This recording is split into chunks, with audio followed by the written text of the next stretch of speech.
Allow me to start this video by asking you this one simple question. Don't you hate it when you lose the coin toss for a couple of duels in a row in Master Duel, only to end up drawing no hand traps against a full combo board? Well, my friends, there is a deck that does not care about any of that, and it is actually the strongest going second deck in all of Yu-Gi-Oh! After Numerons, but it actually requires skills to be played, so you don't have to feel bad about yourself playing this one. It's actually super fun because every hand you draw is unique and you will always find a way to play the game. Because this deck is all about playing a bunch of cards that are not related to a single archetype. So each one individually is good. As long as you don't draw the same card multiple times in your hand, you are good to go. So I will go over the cards pretty quickly and then you will guys see the degenerate combos that this deck can play in the second half of this video. First we have 2 copies of Smoke Mosquito, 3 copies of Asteroid Kuriboh, 2 copies of Hop Air Squadron. Despite this deck being an XYZ deck, we have lots of level 8 monsters in this deck. What does 2 plus 8 means? It means Baron de Flor. Next we have 3 copies of Ecclesia to quick effect summon the Iris Sword Soul from the deck. Next we have 3 copies of every single Kaiju, level 8 Kaiju in the game. These get rid of an opponent monster on the field and they can then summon themselves to your side of the field if you have 2 or more in your hand, which you can use to go into rank 8 plays. We also have 1 copy of each level 7 one. These are mostly here to be summoned to our opponent's side of the field. Next we have 3 copies of Limit Dragon. If your opponent controls a monster with 2000 or more attack, you can special summon this card to your field with no downside. This effect synergizes perfectly with Kaijus because you guarantee that they always have a monster with 2000 or more attack. Next we have 2 copies of Midnight Purple Nightfall and 1 copy of Indigo.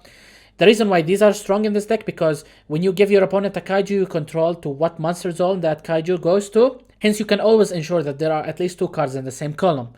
Next we have 2 copies of Danger Bigfoot and 2 Danger Thunderbird. These cards, if this one snipes itself from your hand, you can destroy 1 face-up card on the field, mainly used to deal with Eldritch Floodgates like Skill Drain, and this one destroys a set card, usually deals with sit-down Imperms and Droplets. Next we have what I think is Yu-Gi-Oh's strongest level 8 monster, Gizmic Orochi. Quick effect, during your turn or your opponent's turn, you can banish 8 cards from your deck to special summon this card from both your hand and graveyard. Opening 2 of this, or even 3 of this is really good because the card is too broken. And it synergizes perfectly with Hop Air Squadron, allows you to go into Baron de Flor, going second before your opponent even gets to play the game. Let that sink in for a second. Next we have 3 copies of Alpha, Master of Beasts. Now going second in a best of 1 format, this card becomes a makeshift Pancratops for this deck.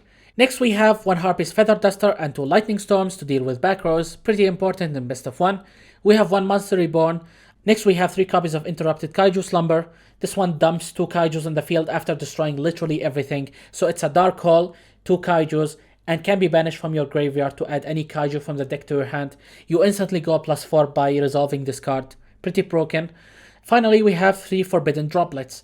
This one is here to mainly deal with monster-based floodgates like Barrier Statue of Stormwind, although thankfully that card is going to get banned next week in Master Duel, so you can drop this one if you are watching this video after December of 2022.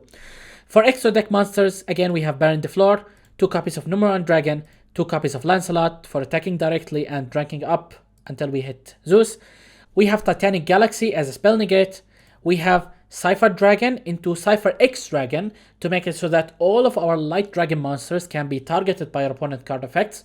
Important for protecting our Numeron Dragon from being Veilered or Impermed. We have 1 Dingirsu to send a card our opponent control into the graveyard, also can be used to rank up into Zeus after battle phase. We have 2 copies of Draglibians. One can be used to summon Numeron Dragon and the other one can be used to summon Titanic Galaxy. We have Heart Earth. This one is used as a material to be attached to Numeron Dragon and Titanic Galaxy as per requirement of Draglibian.